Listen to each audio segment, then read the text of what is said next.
പണ്ട് പണ്ടൊരു തൊപ്പിക്കാരുണ്ടായിരുന്നു. തൊപ്പി വേണോ തൊപ്പി എന്നിട്ട് ക്ഷീണിച്ചു. ആരെ തൊപ്പിക്കാരൻ ക്ഷീണിച്ച് ഒരു മരത്തിന്റെ ചോട്ടിയിരുന്നു. അത് മാത്രല്ല ഉറങ്ങിപ്പോയി. അപ്പൊ ആ മരത്തിൽ താമസിച്ചു. അപ്പൊ ആ പൊന്നമ്മരെല്ലാം തൊപ്പി കൊണ്ടുപോയി. അപ്പൊ തൊപ്പി ഒന്നും തോന്നില്ല.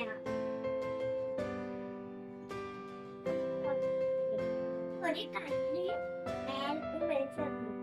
അപ്പൊ അത് പൊന്മുമാരറിയിട്ട മാങ്ങ വെളിച്ചെന്നു. അപ്പൊ ഒരു ഐഡിയ തൊപ്പിക്കാരൻ തൊപ്പി വെളിച്ചെന്നു. അപ്പൊ പൊന്നമാര് വെളിച്ചെണ്ണേ. അപ്പൊ ഫുള്ള് തൊപ്പി വീട്ടിൽ പൊത്തിട്ട് പോയി. Thank you.